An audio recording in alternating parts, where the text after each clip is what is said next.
Cheating का इल्जाम भारत पर ही क्यों लगता है? हर बार की तरह अब की बार भी बीसीसीआई के ऊपर इल्जाम लगा है कि वो अपने खिलाड़ियों को कंटिन्यूसली फेवर कर रहे हैं, क्योंकि बीसीसीआई और आईसीसी एक ही है। अगर आप वेस्टइंडीज और भारत वाला मैच उठा के देख लें तो जो हिटमेयर का आउट था, जिसके ऊपर हिटमेयर परेशान हो गया कि मेरा तो एज लगा ही नहीं है, जिसके ऊपर उन्होंने अंपायर से भी अपील की लेकिन उस पर आउट उनका हो गया था। उसके बाद दुनिया के जो बड़े बड़े खिलाड़ी हैं और फिर जो मुख्तलिफ पेजेस हैं, यहां तक कि ऑस्ट्रेलिया के एक पेज ने भी ये लिख कर लगाया बाकायदा तौर पर कि हमेशा बीसीसीआई ही क्यों। हम बताते हैं कि हमेशा बीसीसीआई क्यों। हर बार की तरह अब की बार भी वो लाइमलाइट पर है, किसी न किसी बेईमानी से, किसी न किसी चीटिंग पे।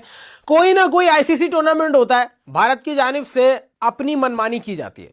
2025 चैंपियंस ट्रॉफी उठा के देख ले, सारे मैचेस दुबई में खेले, इस बात का उनको फायदा हुआ और उन्होंने फायदा उठाया। टीम तो अच्छी है, फायदा तो उठाएगी। 2026 टी20 वर्ल्ड कप में आप जिम्बाब्वे वाला मैच देख लें, अगर आप वो पूरा मैच उठा के देख लें तो वो ऐसा लग रहा था पूरा मैच ही फिक्स है। उस मैच का तो समझ ही नहीं आ रहा था वो किस सिमत में जा रहा है। वो जिम्बाब्वेन टीम जो ऑस्ट्रेलिया को हरा के आई है, वो जिम्बाब्वे की टीम जो श्रीलंका से जीत कर आई है, वो जिम्बाब्वे टीम जिसके पास अच्छा स्पिन अटैक हो सकता था अगर वो भारत के खिलाफ इंट्रोड्यूस कराते, और उस भारत के खिलाफ जो पूरे वर्ल्ड कप के अंदर स्पिन के खिलाफ स्ट्रगल कर रही है, जो जेरार्ड एरस्मस को 4 खिलाड़ी आउट दे रहे हैं, उस भारत के खिलाफ जिम्बाब्वे ने स्पिन अटैक इंट्रोड्यूस नहीं करा। ये बात हम पहले भी कर चुके हैं और ऐसा पहली बार नहीं हुआ। भारत ने या आईसीसी ने कंटिन्यूसली इंडियन प्लेयर्स को सपोर्ट किया है। पहलगाम वाकये का जिक्र उस शख्स ने, उस मोस्ट कंट्रोवर्शियल कप्तान ने बैठ के उस चीज का जिक्र कर दिया, तो उस पर भी उनको काफी सपोर्ट मिला। कोई सैंक्शंस नहीं लगे, कोई बैन नहीं लगा, कोई फाइन नहीं लगा, पता नहीं पॉइंट्स वगैरह का कुछ मामला कर दिया था उनके साथ, इससे ज्यादा कुछ भी नहीं किया। तो आप ये देखिए, फेवर जब उनको ऑफ द फील्ड मिल रहा है तो ऑन फील्ड कितना फेवर मिलेगा। और अब हम नहीं कह रहे, आप तो कहते थे कि पाकिस्तानी ये बात कर रहे हैं, अब तो पाकिस्तानी नहीं, अब दुनिया भर का मीडिया ये बात कर रहा है कि वाई ऑलवेज बीसीसीआई। ये उनके अल्फाज ही, मेरे अल्फाज नहीं है। वजह यह है कि अब वो ये दुनिया के सामने एक्सपोज होते जा रहे हैं और वो कंटिन्यूसली एक्सपोज हो रहे हैं। अब दुनिया के सामने सबको नजर आ रहा है कि जिस तरीके से अपने प्लेयर्स को फेवर करते हैं और कंटिन्यूसली फेवर। अब राजापक्षा ने जो बात की कि इनके बल्ले चेक करो भाई, इनके बल्लों में क्या है ऐसा कि ये लोग पैर रखते हैं और सीधा छे।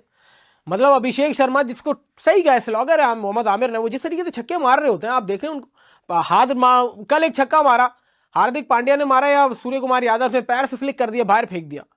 समझ से तो हमें भी नहीं आया, लेकिन वो चले, हम उसमें फिर भी कहते हैं कि वो समझ से बाहर चीज है कि अगर राजापक्षा ने कोई स्टेटमेंट दी है, क्या सोच के दी।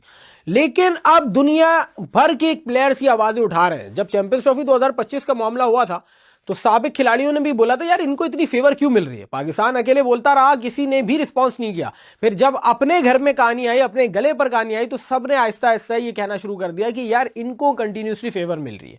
अगर आप देख ले, हिटमेयर वाला आउट देख ले, आपको नजर आएगा। फिर हमारे साथ भी हुआ है, फखर जमान का जो आउट था, वो सबको याद होगा। 2000 एशिया कप में, रिसेंट वाले एशिया कप में फखर जमान का एज लगा, तो wicket keeper Sanju Samson keeping कर रहे थे और उनको जो एज लगा और वो नीचे लगा था और उस पर बड़ा हैरानी की बात हुई, आउट दे दिया अंपायर ने। तो अंपायर भी इनके होते हैं, हर चीज इनकी होती है, बस तो जाहिर सी बात है फिर तो इन्हीं की तूती बोलेगी। हम इसलिए तो नहीं कहते कि ICC is equal to BCCI. ये दोनों साथ मिलकर जिस तरीके से इस खत्ते में क्रिकेट को गंदा कर रहे हैं, बदनाम कर रहे हैं, तो ये तो आप सब समझ देंगे, ये बात तो आपको माननी पड़ेगी। और अब हम नहीं, अब तो दुनिया भर इस बात पे आवाज उठा रही है।